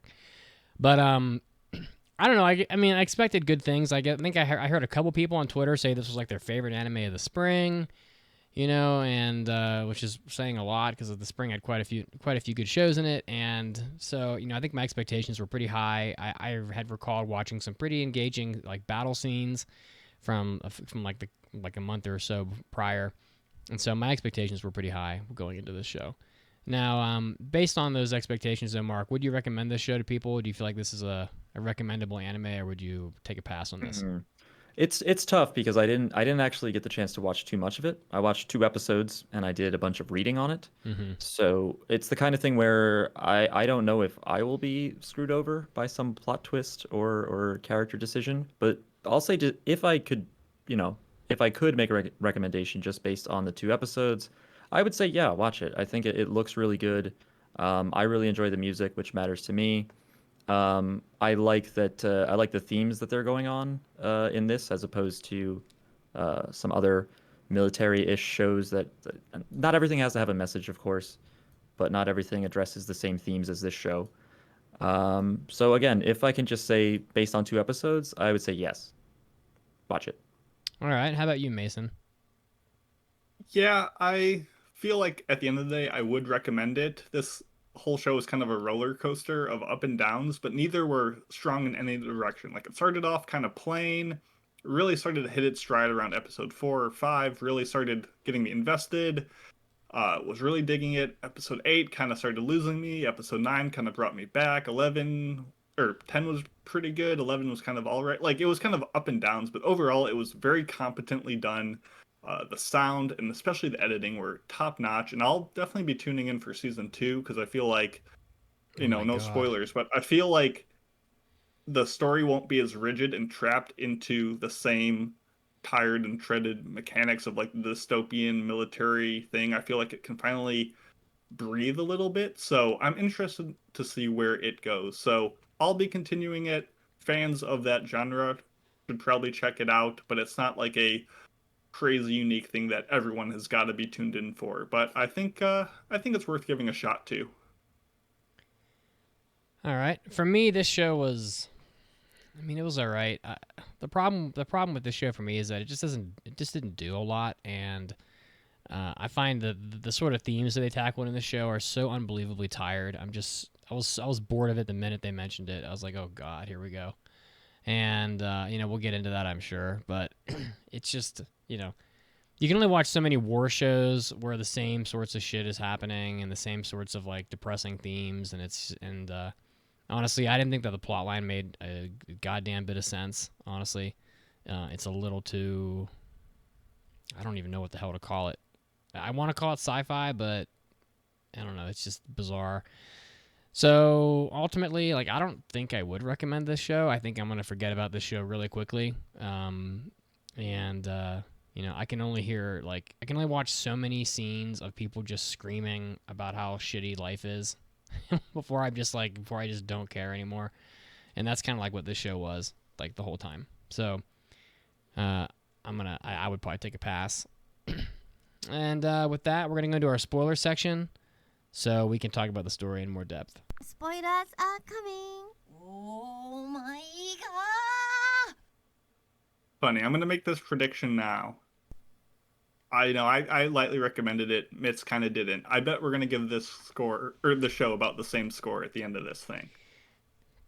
We'll find out, though.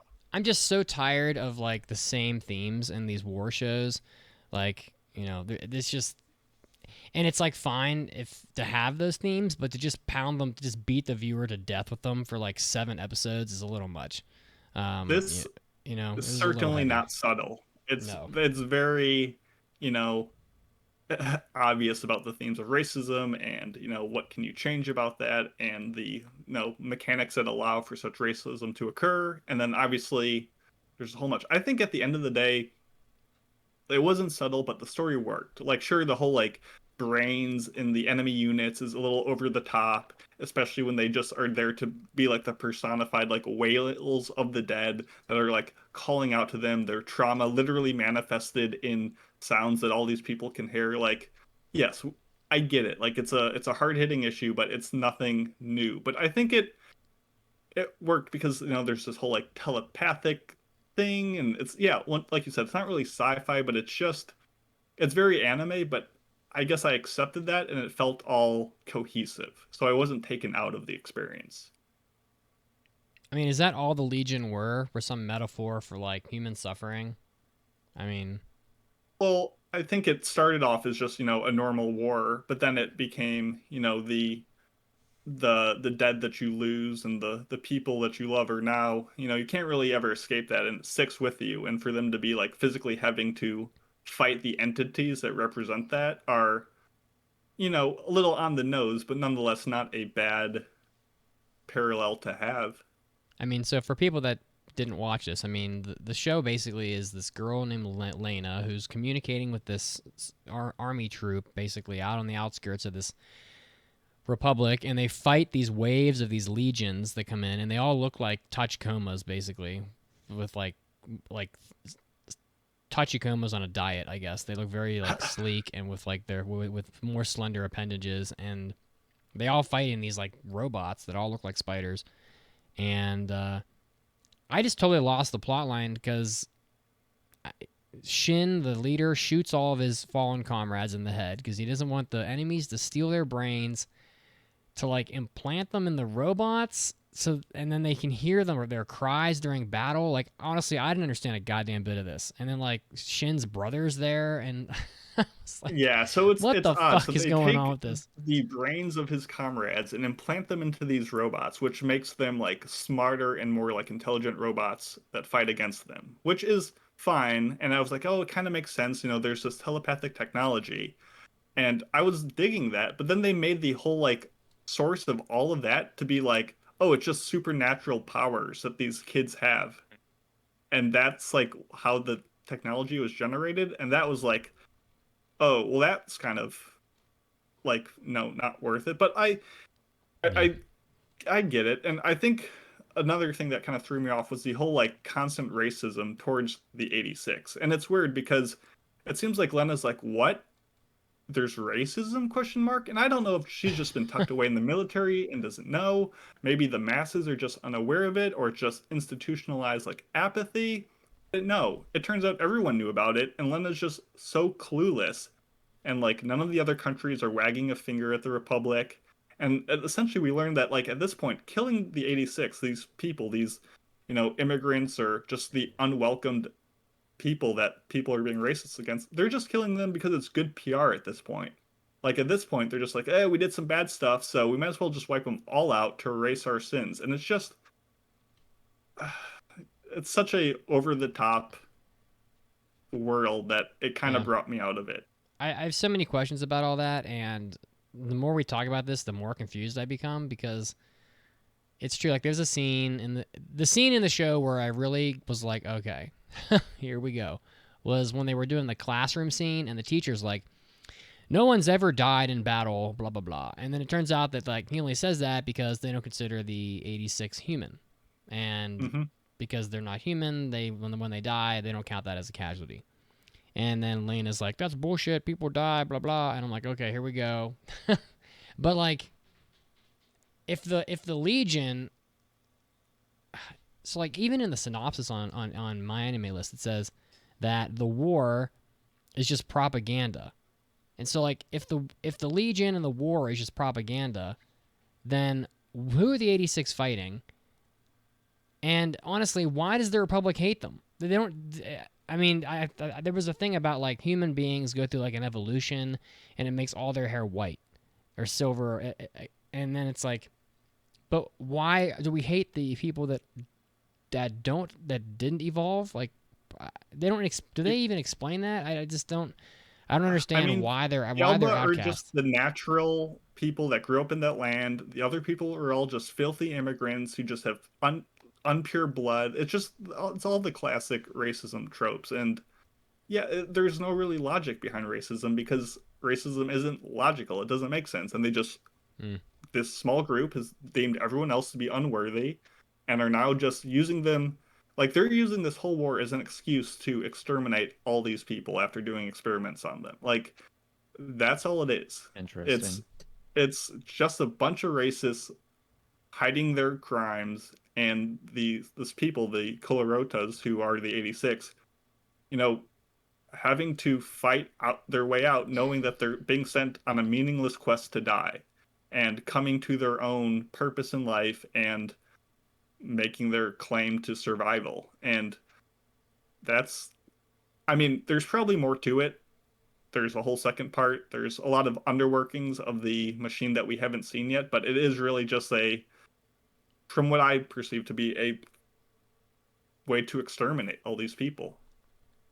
Yeah, when you said propaganda, I thought of something a little bit more interesting than that, which was sort of like, I think 1984 talks about that, if you want your citizens to listen to you, then you just always tell them you're at war, or just always stay at war. So that was interesting. But the idea of, no, they're doing it to get rid of them, it's a little less interesting.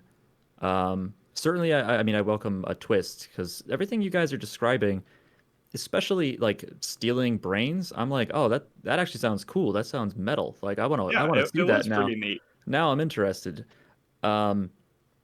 But yeah, it does sound like that maybe it gets a little bit confusing as to the mechanics of things. I might watch a few more. I don't think that I can get my co-hosts on board with this to be like, it's military themed and there's a republic against their. I'm gonna be like, wait, no. I'd say to get them to stop to keep listening to me. Yeah. I'd say at least give up to episode 6 a chance. I feel like it really finds It's what half the it's show. trying to do. It's half the show, I know, but like, really, you have this huge cast of characters, which is kind of strange because it really mainly boils down to Shin and Lena just having a conversation, mostly expository, but just kind of them hashing it out while all the other characters kind of sit around and watch. But you do get little moments with them, and they're constantly dying. They are not just like, hey, we're all the main characters and we're sticking through this together. Like, no, there are people dropping left and right. I like how the show almost uses an achronological storytelling approach where, like, an episode will start, and then there'll be a flashback, and then a flash forward, and it just adds a little bit of flavoring that I did enjoy, even though it might be a little confusing at first. I like the presentation of the show. I think at the end of the day is the best part about it. The art style is amazing, but the compositing, the dynamic cuts, the angles, and just the edits, like the interesting transitions, are just make the show so dynamically interesting. While the animation itself isn't that good, and the CG is just all right, I think the show looks and sounds phenomenal, and that's really goes a long way with it. I have been known to miss some things in anime from time to time because especially if I'm late watching it in the week, I will watch this while I'm at work, etc. And I have been known to miss things, but I don't recall ever seeing a brain being stolen in this anime, and I don't recall ever receiving any explanation whatsoever as to who the Legion are, why this war matters, why they're having this war, or what the fuck. So, I get that they're yes. trying to kill the 86, but just send some tanks in and kill them. Like, if you don't like them. I mean, no one's even there to watch it happen. So just go fucking kill them, and why bother having this war against these stupid legions? I mean, Did I miss it? I guess I would agree. I don't think we physically saw any like robots like taking out a brain and putting it on itself, and they're like, I'm the captain now. Like, we don't see that, but they do talk about it, and that's kind of how Shin can detect the Legion by hearing the thoughts of these stronger brains. But I think it's a mix of like there was a war, and if the 86 weren't fighting off these hordes of creatures, like, they would invade, the Elba territory, the 85 zone. So they are in some small way relying on the 86 as a guard against these mindless robots. And these robots were, supposed to be out of commission. They were supposed to have a shelf life of 2 years, and then their power system shuts down. But by taking the brains, they are, you know, Extending their prolonging the lifespan. fight. Yeah, prolonging the fight longer than what was expected. But they only So- have. But there's only like 12 people at the 86 base. Like your whole army is 12 people. Once they die, I guess. I mean, I'm sure they've gone through this multiple ways. Like they send out just enough to fight them off, but let them all die, and then they send out the new batch, which is why they weren't like sending them reinforcements. They were waiting until everyone who's built up any skill gets wiped out by being outnumbered, and then they send out the next batch of people to die. The Legion are really bad fighters, by the way. It's like there's like 10 people in these busted ass like spider tanks, and there's like 7,000 Legion on the fucking radar, and they always lose. It's like the Alamo over and over again, and over and over and over, and then they always lose. Oh my goodness, yeah. Yeah, it's a strange show. There's a lot of obtuse, not confusing, but just things that don't quite come off that well. And for really being carried on the strength of two characters, one of which being a lazy pig lady that everyone kind of hates on and eventually falls for. Lena took 9 episodes before she kind of came into her own, so she's not all that great. And Shin, and I do love the wordplay of his name being Undertaker. Yeah. And they call him Shinigami, Yep. and his name is Shin. I thought that was a nice touch. He's kind of your, low key, super serious leader character. And I don't know, despite all that, the best character in the show is this big robot named Fido. Despite, failing at a lot of the narrative moments, a lot of the character moments, it just looked good, it sounded good, it flowed well. The world was mostly believable once you took into account that yeah, it's kind of an off setup, but I don't know. Maybe just you put Hiroyuki Sawano on a soundtrack and I like it. Maybe that's all I need to like a show. But it was all right. I was just reading the a fan wiki here is saying that there's 2 types of legions and some haven't replaced anything. So I guess those are the ones that haven't stolen any brains and will die soon. And then they say that the ones that did take the brain structure or the brains, they have limited human intelligence. So maybe a lot of the Legion are just stupid, and that's why there can be 7,000 of them, but they all lose. Just throwing that out there. That's me with this wiki tab open. Yeah, I mean, you're not wrong. There's definitely more Legion fighters than there are brains to amp up their military, but I feel like there's a lot we don't know about the Legion yet. And I think Mitz is well, why is this? Why is this? Why is this? And I feel like we just haven't got enough of those questions answered. And I agree that that's a little, frustrating when that's the one thing in the show we need to actually get what's going on. And I guess that's why, kind of like with ReZero Part 1, I'm we kind of need Part 2 to better understand all the dynamics at play. And I guess I'm willing to forgive that as long as I get the answers eventually. And a lot of the show is Lena just having one emotional breakdown after another. Mm-hmm. Because she's the only person that really cares about these 86, and the government's doing everything they can to guarantee that they die pretty much, and she gets real busted up when they end up dying in battle, and et cetera, et cetera. But at the end of the day, I don't know. I feel like the show just didn't do a lot. I think that it's basically just one fight scene after another, and then Lena or Raina, however you want to refer to her, just crying about it. 'Cause someone always gets killed, and then a rant about how you don't think we're human, and it was just, I don't know, it's just too heavy-handed for me, and it's just a tired theme. It's just I get mean, you. it's an important theme, but it's it's not interesting the 50th time you've watched it. So yeah, if you've seen Iron-Blooded Orphans, you've seen the show. But I would actually kind of think that the show has its big climax in episode 9, and there's still 2 episodes left, and Yeah. you're what are they gonna do? Are they gonna throw in a contrived enemy just to fill up time? Or are they gonna start the next arc? And actually, they kind of go an anime original route and just kind of give a breather episode. And that was actually probably one of my favorite episodes because now that you're not locked in this rigid structure of, oh, we got to learn about the enemy and fight the enemy and learn about Lena crying about it and then fight some, like, they were allowed to actually, develop their characters. And I thought that episode was fantastic. And that's why I'm kind of ending with like a hopeful tone for season 2, where maybe we don't have this massive cast. We're not tied to playing by the rules in the same way that the first 9 episodes did. And hopefully, as long as we keep on getting that great, visuals and editing, like, it'll be a joy. So that's why I feel like I'm positive and optimistic on the show overall. What do you expect out of season 2? Because, huge spoilers as we're in our spoiler section. Pretty much they all die. I mean, there's like no one left really, so I think even Shin dies at the end. So I don't think they showed it. I don't think those last 5 actually died. I think they were like, it was kind of odd. Like, so the fight scene wasn't that great, but they kind of ended with them on the ground, but they weren't really bloody. Maybe they were unconscious and things were like flashing. I think maybe they'll get saved at the last second or something. Some asshole will keep them all alive and they will continue their exploration into the enemy territory and learn the secrets or learn about the rest of the world. And Lena seems determined to no longer be playing by the Elba rules and kind of break her military chains and really become the savior that she was always meant to be and help them out and not just be a bystander in the oppression and racism. And maybe together they'll turn the tide. Who knows? I'm kind of surprised this is getting a second season. I mean, the Twitch it was chat announced as part of it. I mean, I just don't feel like it needs one. I don't know where else the story needs to really go from here. Like, they basically made their message about how terrible war is and how bad racism is. But here it is. Sure enough, second season. So, and Shin is in the promo art. So, I guess he's not dead. Yeah.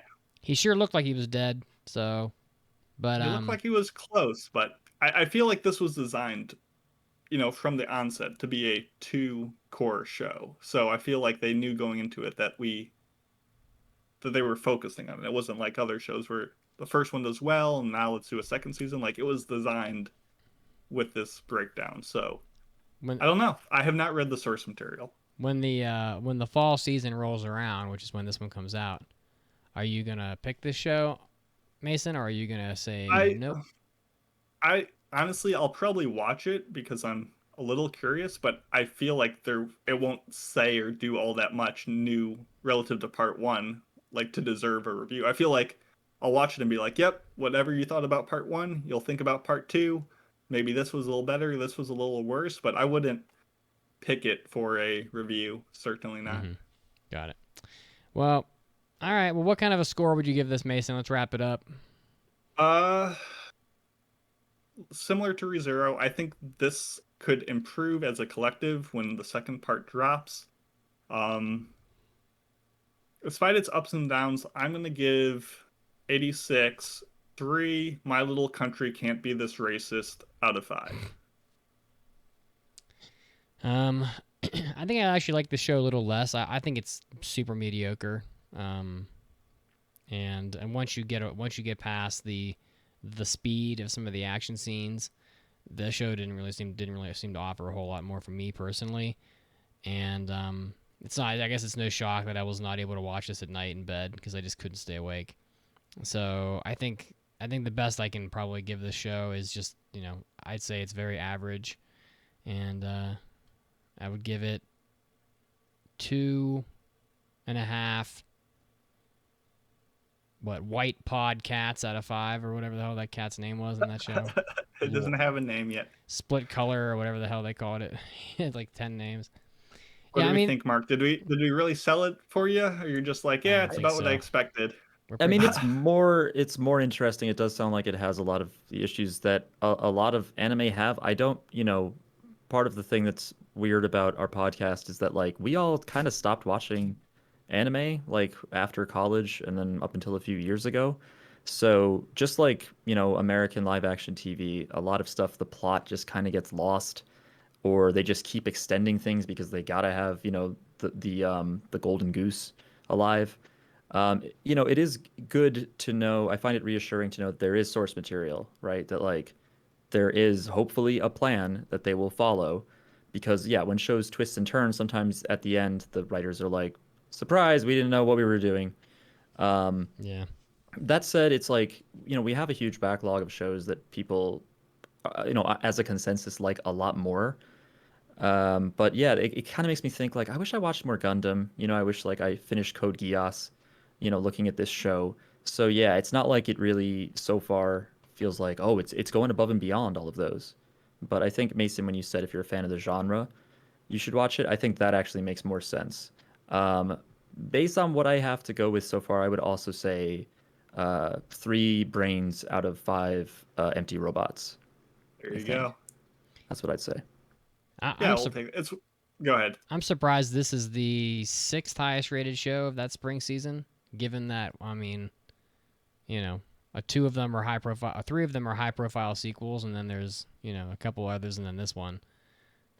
I don't know. I think my favorite thing in this anime was the atmosphere and the bass. Honestly, it was pretty fun. But there was really no background of any of the characters, and they were basically just there to be killed and make you feel sad. So, Yeah, true. more or I less. mean, just some moments like I think it's episode. Checking the notes. I don't remember.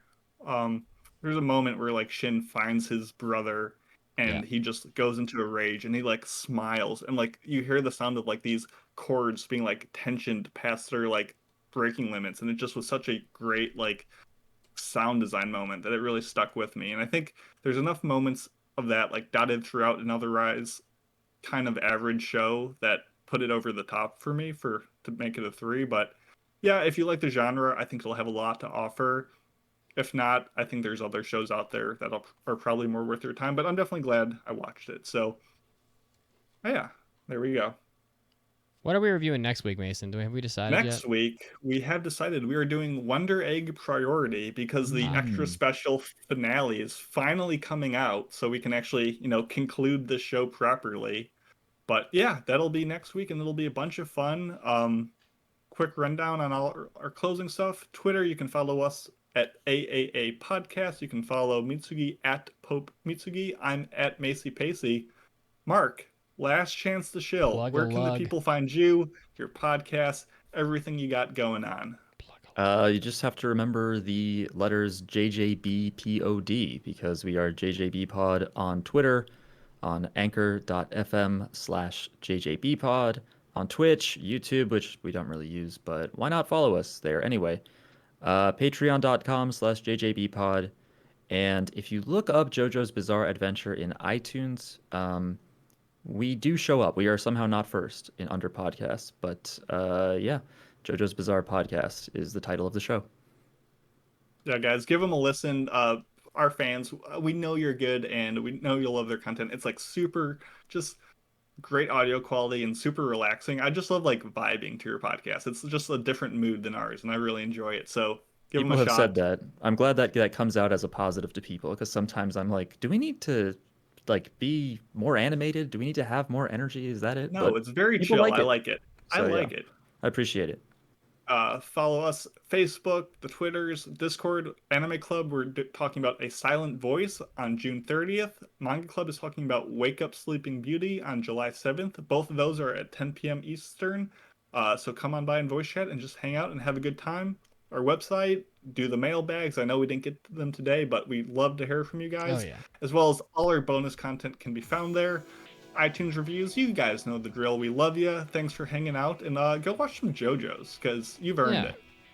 You gotta get ready for the new season. Indeed. Until next time. Bye, Have a good one. guys. Take it easy. See ya. To be continued.